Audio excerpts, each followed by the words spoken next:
चाहे मुल्क के हालात हों या दुनिया के हालात हों, इस्लाम की तालीम सबके लिए एक है। और बुनियादी तालीम यह है कि इस्लाम अमन व अमान का और सलामती का दीन है। लिहाजा इस्लाम मुसलमानों को भी इस बात की तालीम देता है कि वो अपने और पराए सब के साथ अच्छा सलूक करें। अल्लाह के नबी सल्लल्लाहु अलैहि वसल्लम ख़ुद फरमाते हैं, इरहमु मन फिल अर्द यरहमकुम मन फिस समा। तुम ज़मीन वालों पर रहम करो, आसमान वाला तुम पर रहम करेगा। नौजवानों को ख़ास तौर से ऐसी हर कोशिश से दूर होना चाहिए जिससे मुल्क का अमन व अमान ख़राब होता है, मुसलमानों की जान व माल को नुकसान होता है, मुसलमान शक के दायरे में आते हैं। ऐसे हर काम से उनको बचना चाहिए। तालीम पर ध्यान देना चाहिए, ऐसे काम करना चाहिए जिससे लोगों में जो दूरियां बनी हुई हैं वो कम हो। इसी तरह से उनके लिए ज़रूरी है कि वो दीन का इल्म हासिल करें। ये नहीं कि वो इंटरनेट पर जाकर गलत तंजीमों के ज़रिए से इस्लाम को समझें, बल्कि उनको चाहिए कि वो जो उलमा हैं, जो वाकई दीन का गहरा इल्म रखते हैं, उनसे दीन के बारे में मालूम करें, ताकि उन्हें मालूम हो कि वाकई इस्लाम क्या है।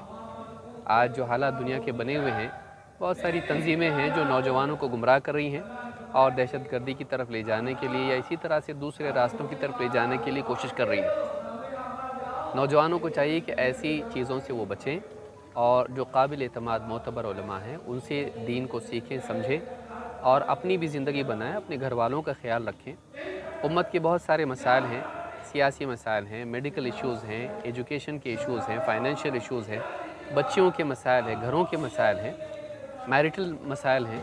तो ये नहीं कि हम किसी एक ही मसले को बुनियाद बनाएं, बल्कि जो लोग उसके अहल हैं, जो लायक हैं, वो उन मसाइल को हल करेंगे। नौजवानों को चाहिए कि जो उनके अपने दायरे के मसाइल हैं उनको हल करें। ख़ास करके माँ बाप का ख्याल रखें। माँ बाप की बहुत उम्मीदें नौजवानों से होती हैं, बचपन से पाल पोस के बड़ा करते हैं, तालीम देते हैं और सब कुछ करते हैं। उसके बाद वो मैदान छोड़ के नौजवान किसी और मैदान में चले जाएँ और उसके बाद सियासी एतबार से फिर जेलों में जाकर बैठें, उनकी ज़िंदगी तबाह होती है, सारे घर वालों की ज़िंदगी ख़राब होती है। उनको चाहिए कि जो भी काम करें उससे समाज की भलाई हो, घर वालों के लिए वो खैर हो, उनकी अपनी ज़िंदगी बने और मुसलमानों का फ्यूचर भी सही हो, मुसलमानों का नाम ख़राब ना हो।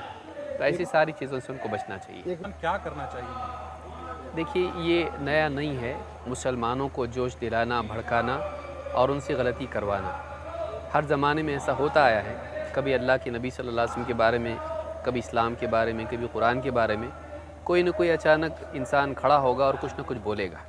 हर समाज में बुरे लोग होते हैं, अच्छे लोग भी होते हैं। तो ऐसे लोग जो किसी भी समाज के बिगड़े हुए होते हैं, वो ऐसी कोई बात बोल देते हैं जिससे मुसलमानों का दिल दुखता है और इससे मुसलमान मुश्ताइल हो जाते हैं। तो मुसलमान नौजवानों को ख़ास तौर से उनकी बातों से मुतासिर नहीं होना चाहिए। कोई भी आकर हमको भड़काए और हमसे गलतियाँ करवाए, फिर उनकी ज़िंदगियाँ ख़राब हों।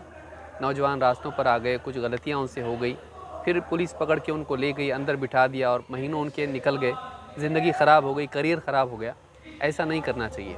मुसलमान नौजवानों को इस बात को याद रखना चाहिए कि अल्लाह ताला फरमाता है, व इन तस्बिरु व तत्तक़ू ला यदुर्रुकुम कैदुहुम शैआ। अगर तुम सब्र करो और तक़वा शिआर बने रहो, बुराइयों से बचते रहो, तो दुश्मनों की चालें, दूसरों की चालें तुम्हें कोई नुकसान नहीं पहुँचा सकती। तो नौजवानों को इस बात को याद रखना चाहिए कि ऐसा होता आया और होता रहेगा। नौजवानों को चाहिए कि इस्लाम के बारे में अगर कोई आदमी गलत बात बोलता है तो नॉलेज की और दलील की रूह से इस्लामी तालीमात को इतना आम करें कि ऐसा आदमी झूठा साबित हो जाए। अगर कोई अल्लाह के रसूल सल्लल्लाहु अलैहि वसल्लम के बारे में गलत बात बोलता है, आप सही बात बोलिए। कोई आदमी कुरान के बारे में गलत बात बोलता है, आप ऐसी बात बोलिए जिससे लोगों तक पैगाम इस्लाम का जाए। बाज़ लोग जो इस्लाम के बारे में गलत बातें बोलते हैं वो मीडिया में आ जाते हैं। ये एक एतबार से बुरा तो है कि कोई आदमी इस्लाम के बारे में बुरा बोले, हमारे नबी सल्लल्लाहु अलैहि वसल्लम की शान में गुस्ताखी करे, ये बुरा है, अच्छा नहीं है। इससे समाज का अमन ख़राब होता है, मुसलमानों का दिल दुखता है, कानूनी कार्रवाई उसके ख़िलाफ़ हो सकती है और होनी भी चाहिए। ये एक दावत का मौका हमारे लिए होता है कि अगर हमारे बारे में कोई गलत बोल रहा है तो हम सही बोलने का मौका भी तो उसमें हमको मिलता है। तो हम इस्लाम का सही पैगाम लोगों तक पहुँचाएँ, लोग उसको भी सुनेंगे। अगर हम सही बातें बताते हैं तो उस तनाजुर में, उस कॉन्टेक्स्ट में अगर सही बात लोगों तक पहुंचती है तो हो सकता है कई लोगों के जहन साफ़ हो जाए। तो नौजवानों को ये करना चाहिए कि इस्लाम का सही इल्म हासिल करें और इल्म की बुनियाद पर इस्लाम को आम करने की कोशिश करें।